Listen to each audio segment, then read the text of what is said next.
ಗಾಡಿ ಹೇಳ್ಕೊಂಡು ಹೋದರೆ ಬಂದೇ ಇಲ್ಲ ಫ್ರೆಂಡ್ಸ್. ನೋಡಿ ಇವಾಗ ಏನು ಮಾಡ್ತಾರೆ ಅಂತ. ದೇವಾ ದೇವಾ ಓಂ ದೇವಾ ದೇವಾ ನಮಃ. ಅಲ್ಲಿ ನೋಡೋ ಒಂಟೆಗಳು.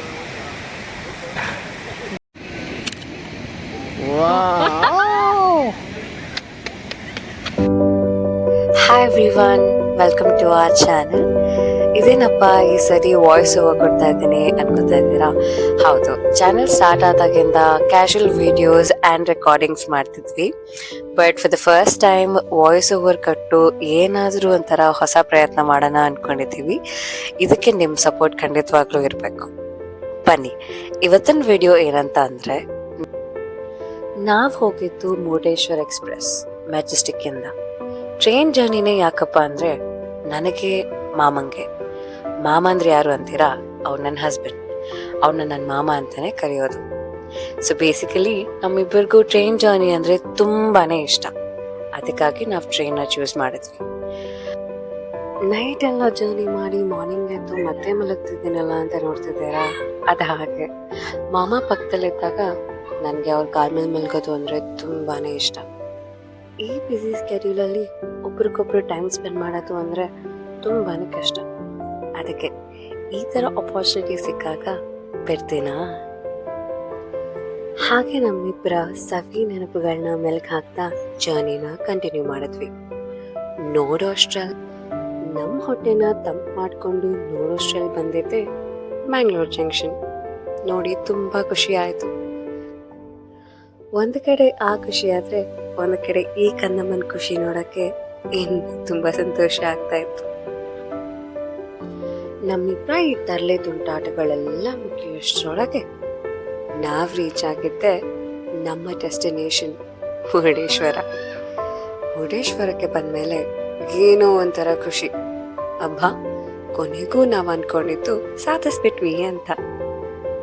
ಅದೇ ಖುಷಿಯಲ್ಲಿ ನಾನು ಮಾಮ ನಡ್ಕೊಂಡು ಬರ್ತಾ ಇದ್ವಿ.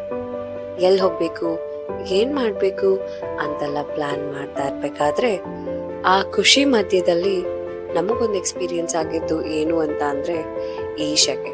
ಅಬ್ಬಬ್ಬಾ, ಏನು ಬಿಸಿಲು ಅಂದ್ರೆ ಹೇಳಕ್ಕಾಗಲ್ಲ, ಅಷ್ಟೊಂದಿತ್ತು ಗೊತ್ತಾ? ಅದಕ್ಕೆ ಲೈವ್ ಎಕ್ಸಾಂಪಲ್ ನೀವೇ ನೋಡಿ. ಇಬ್ರು ಫ್ರೀ ಆಗಿ ಟ್ಯಾನ್ ಆಗಿದ್ದೀವಿ. ಎಕ್ಸ್ಪ್ಲೋರ್ ಮಾಡ್ತಾ ಮಾಡ್ತಾ ನಾವು ಎಲ್ಲಿ ಉಳ್ಕೋಬೇಕು ಅಂತ ಅನ್ಕೊಳ್ತಾ ಇದ್ದಂತೆ ನಮಗ್ ಸಿಕ್ಕಿದ್ದು ಒಂದು ಹೋಮ್ ಸ್ಟೇ. ಈಗ ಅಲ್ಲಿಗೆ ಕರ್ಕೊಂಡು ಹೋಗ್ತೀವಿ, ಬನ್ನಿ.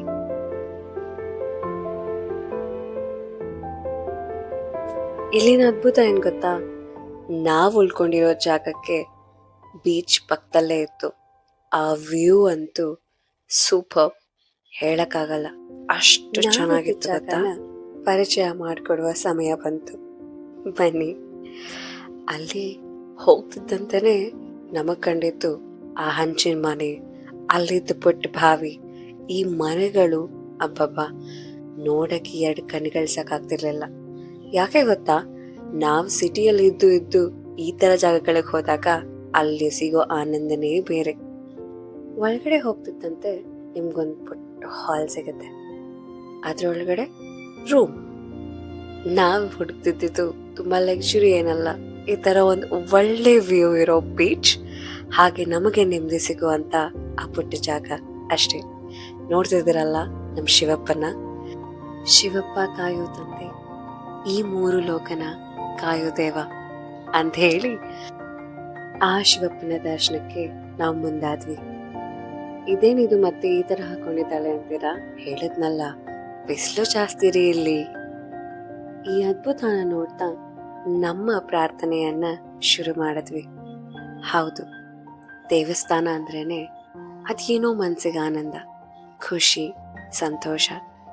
ನೋಡಿದ್ರಲ್ಲ ಎಷ್ಟು ಶಾಂತ ಮೂರ್ತಿಯಾಗಿ ಕುತ್ಕೊಂಡಿದ್ದಾರೆ ನಮ್ಮ ಮಹಾದೇವ.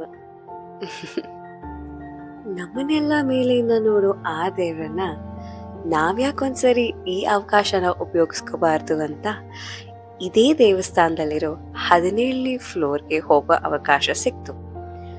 ಅಲ್ಲಿಂದ ನಾವು ಹೋಗ್ತಾ ಹೋಗ್ತಾ ಹೋಗ್ತಾ ಎಷ್ಟೊತ್ತಿಗಪ್ಪ ಹೋಗ್ತೀವಿ, ಎಷ್ಟೊತ್ತಿಗಪ್ಪ ದೇವರನ್ನ ಮೇಲೆಯಿಂದ ನೋಡ್ತೀವಿ ಅಂತ ಕಾಯೋಷ್ಟ್ರಲ್ಲೇ ಬಂತು ನೋಡಿ ಈ ಸುಂದರವಾದ ವಿಸ್ಮಯ. ಈ ಸಮುದ್ರ ಅಂತೂ ನಮ್ಮ ಮನಸ್ಸಿನ ಒಂದೊಂದು ಭಾವನೆಗೂ ಸಾಕ್ಷಿಯಾಗಿದೆ.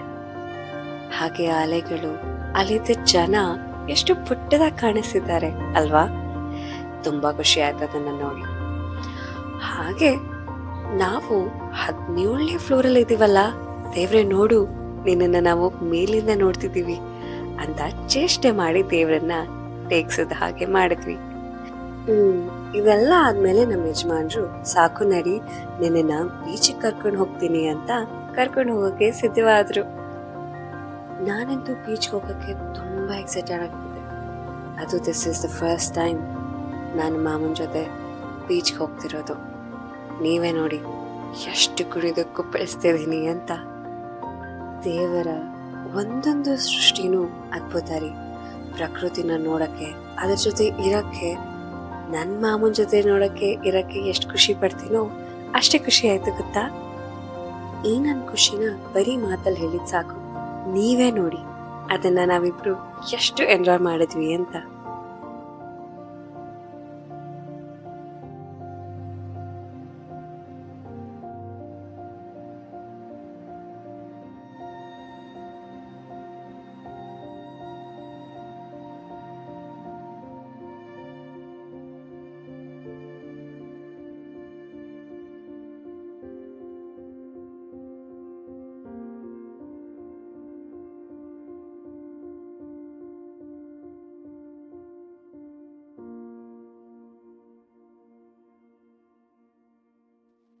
ನಾವಿಬ್ರು ಹೆಜ್ಜೆಗಳ ಮೇಲೆ ಹೆಜ್ಜೆ ಹಾಕೊಂಡು ಮುಂದೆ ಹೋಗಿದ್ದೆ ಎಲ್ಲಿಗೆ ಅಂತ ನೋಡಿ. ಹೌದು, ಸಂತೋಷ ಏನೋ ಆಗ್ತಾ ಇತ್ತು ಬೀಚ್ನ ನೋಡಿ, ಜೊತೆಗೆ ಹೊಟ್ಟೆ ಕೂಡ ಹಸಿತಾಯ್ತು ರೀ. ಅದಕ್ಕೆ ನೋಡಿ ಇಲ್ಲಿ ಮೀನ್ ತಿನ್ನೋಣ ಅಂತ ಬಂದ್ವಿ. ನನಗೆ ಮಾಮಂಗೆ ಮೀನ್ ಅಂದ್ರೆ ತುಂಬಾನೇ ಇಷ್ಟ. ಅದಕ್ಕೆ ನಾನು ಅವ್ರು ತರೋವರೆಗೂ ಕಾಯ್ಕೊಂಡು ಕೂರ್ತಾ ಯಾವಾಗ ತರ್ತಾರೆ, ಯಾವಾಗ ತಿಂತೀನಿ ಅಂತ ಕುತೂಹಲದಿಂದ ಕಾಯ್ತಾ ಕೂತಿದ್ದೆ. ಅಬ್ಬಾ, ಎಷ್ಟು ಮೀನುಗಳಿದೆ, ಎಷ್ಟು ವೆರೈಟಿ ಇದೆ ಅಲ್ಲ. ಯಾವ್ ತಿನ್ಬೇಕು ಯಾವ್ದು ಬಿಡ್ಬೇಕು ಅಂತ ಗೊತ್ತಾಗದೆ ಮಾಮನ್ನ ಕಳಿಸ್ದೆ. ಯಾವ್ ಚೂಸ್ ಮಾಡ್ತೀರಾ ಮಾಡಿ, ನಾನು ಅದನ್ನೇ ತಿಂತೀನಿ ಅಂತ. ಮಾಮ ಬರೀ ಚೂಸ್ ಅಷ್ಟೇ ಮಾಡ್ಲಿಲ್ಲ, ಅದ್ರ ಜೊತೆ ಪ್ರತಿ ಮೀನಿನ ಅದರ ಫೀಚರ್ಸ್ ಏನು, ಯಾವ ತರ ಇರುತ್ತೆ, ಹೇಗೆ ಅಂತೆಲ್ಲ ತಿಳ್ಕೊಂಡು ವಿಚಾರಿಸ್ತಿದ್ದಾರೆ ನೋಡಿ. ಅಲ್ಲಿ ನನ್ ಮಾಮ ಹಾಗೆ ಎಲ್ಲೇ ಹೋದ್ರೂ ಸರಿನೆ, ಒಂದು ಚಿಕ್ಕ ಜಾಗ ಕೂಡ ಬಿಡಲ್ಲ. ಅಲ್ಲಿ ಏನಿದೆ, ಅಲ್ಲಿ ಏನಾಗ್ತಿದೆ, ಇದೇನು ಅದೇನು ಅನ್ನೋ ಕುತೂಹಲನೇ ಜಾಸ್ತಿ ಅವ್ರಿಗೆ. ಅವರಲ್ಲಿರೋ ಈ ಗುಣ ನನಗ್ ತುಂಬಾನೇ ಇಷ್ಟ. ಯಾವುದೇ ವಿಷಯ ಕೇಳಿ ಥಟ್ ಅಂತ ಹೇಳ್ತಾರೆ. ಹಾಗೆ ಥಟ್ ಅಂತ ಬಂತು ನೋಡಿ ನಮ್ ಈ ಮೀನು. ಈ ಮೀನ್ಗಳ ತಿಂದ್ಮೇಲೆ ನಾವ್ ಬೀಚ್ ನೋಡಕ್ಕೆ ಮರ್ತೆ ಹೋದ್ವಿ. ಏನ್ ಗೊತ್ತಾ, ಹೌದು ಎಕ್ಸೈಟ್ಮೆಂಟ್ ಅಂತ ಏನೋ ಹೇಳಿದ್ದೆ, ಆದ್ರೆ ಜೊತೆಗ್ ತುಂಬಾ ಭಯ ರೀ. ನೀರಂದ್ರೆ ನನಗೆ ತುಂಬಾನೇ ಭಯ. ಅದ್ರಲ್ಲೂ ಸಮುದ್ರ ಅಂತೂ ಇನ್ನ ದೊಡ್ಡದು. ನಾನು ಅನ್ಕೊಂಡಿದ್ದಕ್ಕಿನ್ನ ತುಂಬಾನೇ ದೊಡ್ಡದು. ಅಲ್ಲಿರೋ ಅಲೆಗಳು, ಅಲ್ಲಿರೋ ನೀರಿನ ಶಬ್ದ, ಅಬ್ಬಬ್ಬಾ, ಇದು ಕೂಡ ಅಷ್ಟೆ ವರ್ಣಿಸಕ್ಕೆ ಆಗಲ್ಲ. ಅದ್ಭುತ ಅಂದ್ರೆ ನಮ್ ಶಿವ. ಅಲ್ಲಿ ಕಲರ್ ಚೇಂಜ್ ಆಗ್ತಿದ್ ರೀತಿ ಅಂತೂ ಇನ್ನ ತುಂಬಾ ಆಶ್ಚರ್ಯವಾಗಿತ್ತು. ನಾನು ಅವರು ಸಮುದ್ರದ ಮುಂದೆ ಕೂತ್ಕೊಂಡು ನಮ್ಮ ಸುಂದರ ಕ್ಷಣಗಳನ್ನ ಅನುಭವಿಸ್ತಾ ಇದ್ವಿ. ಇದಂತೂ ಎಷ್ಟು ಕೋಟಿ ಕೊಟ್ಟರು ಸಾಕಾಗಲ್ಲ ಗೊತ್ತಾ, ಅಷ್ಟು ಚೆನ್ನಾಗಿತ್ತು. ಹಾಗೆ ಇದೇನು ಅನ್ಕೋಬೇಡಿ, ಇದು ಗೋಲಿ ಸೋಡಾ. ಇದು ನಮ್ಮಿಬ್ಬರಿಗಂತೂ ತುಂಬಾ ಫೇವ್ರೆಟ್. ಎಲ್ಲೇ ಹೋಗ್ಲಿ, ಸ್ಪೆಷಲಿ ನಾನ್ ವೆಜ್ ತಿಂದ್ಮೇಲೆ ನಾವ್ ಇದನ್ನ ಕುಡಿಲೇಬೇಕು. ಇಲ್ಲಿ ನೋಡಿ ನನ್ನ ಈ ಚೇಷ್ಟೆ, ಈ ಚೇಷ್ಟೆನ ನಮ್ಮ ಮಾಮ ಅಂತೂ ತುಂಬಾ ಖುಷಿ ಪಡ್ತಾ ಇದ್ರು ನೋಡಿ. ನನ್ನ ಈ ಎಲ್ಲಾ ಚೇಷ್ಟೆಗಳನ್ನ ನೋಡ್ಕೊಂಡು ಕೂತಿರೋ ಅವ್ರಿಗೆ ಒಂದು ಹೃದಯ ಬರೆದು ನೀವೇ ಈ ಪುಟ್ಟ ಜಗತ್ತಿನ ಮಾಲೀಕ ಅಂತ ಹೇಳಿ ಪ್ರಪೋಸ್ ಮಾಡ್ತೀವಿ. ಹೌದು, ಇದಾಗಿತ್ತು ನಮ್ಮ ಈ ಮುರುಡೇಶ್ವರ ಜರ್ನಿ. ಮುಂದೆ ನಾವೆಲ್ಲಿ ಹೋಗ್ತೀವಿ, ಏನ್ ಮಾಡ್ತೀವಿ ಅಂತ ನೋಡ್ತಾ ಕಾಯ್ತಾ ಕೂತಿರಿ. ನಿಮ್ಮ ಸಪೋರ್ಟ್ ನಮಗ್ ತುಂಬಾ ಮುಖ್ಯ. ಅಲ್ಲಿವರೆಗೂ ಸ್ಟೇ ಟ್ಯೂನ್.